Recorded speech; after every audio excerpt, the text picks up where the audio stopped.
اور میرے استاذ مکرم فرمایا کرتے ہیں بیٹا تمہارا نفس تم سے کرامت مانگتا ہے، تمہارا رب تم سے استقامت مانگتا ہے۔ ایک بار 4 دن 6 دن نماز کا تسلسل سے پڑھ لینا یہ شاید کہ کرامت ہو، لیکن استقامت یہ ہے کہ نماز کا وقت آ جائے، حالات جیسے بھی ہوں اللہ توفیق عطا کرے۔ تو استقامت مانگنی چاہیے۔ ایک بار کسی کام کا ہو جانا کوئی بڑی بات نہیں، لیکن مزہ اور لطف اس بات کا ہے کہ ساری زندگی استقامت کے ساتھ دین کے اوپر گزرے، اور انسان بار بار جو اللہ کی بارگاہ میں عرض کر رہا ہوتا ہے وہ اصل میں استقامت کا سوال کر رہا ہوتا ہے کہ مالک مجھے استقامت کا نور بھی نصیب کر دے، ایک بار تو آ گیا ہوں، ساری زندگی تیری چوکھٹ پہ ہی پڑا رہا۔ تو یہ استقامت وہ بار بار اللہ سے مانگتا ہے، اور یہ اتنی بڑی دولت ہے، اتنی بڑی دولت ہے کہ جس شخص کو رب کی بارگاہ میں استقامت کا نور مل جائے، دین پر استقامت اس کو حاصل ہو جائے، اس کی زندگی سکون میں ہو جاتی۔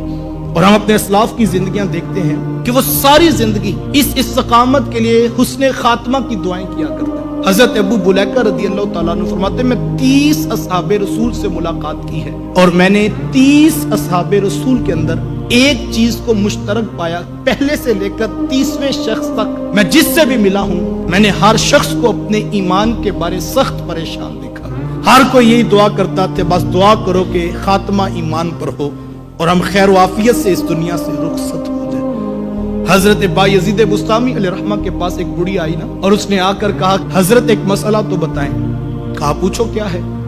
کہا یہ بتائیں کہ آپ کی داڑھی اچھی ہے یا کہ میرے گدھے کی دم اچھی ہے۔ اتنا سخت سوال اس نے بایزید بسطامی سے کیا، لیکن بایزید بسطامی کے ماتھے پہ شکن بھی نہ ہے۔ کہا بڑھیا فی الوقت تیرے سوال کا جواب میرے پاس نہیں ہے، اگر تو میرا خاتمہ ایمان پر ہوا تو پھر تو میری داڑھی اچھی ہے، ورنہ تیرے گدھے کی دم ہی اچھی ہے۔ اصل استقامت ہے، تمہارا رب تم سے استقامت مانگتا ہے۔ ہمیں باقاعدہ یہ دعا سکھائی گئی، مالک اب تو نے کرم کیا، میرے دل کو ہدایت دی ہے، اب دل کو ہدایت کے بعد ٹیڑھا نہ کرنا، اور اپنی جناب سے رحمتوں کا وافر حصہ مجھے نصیب کرنا، تو ہی بہتر عطا کرنے والا ہے۔ دین کی بات پھیلانا صدقہ جاریہ ہے، ثواب کی نیت سے ویڈیو کو شیئر ضرور کیجیے۔ جزاک اللہ۔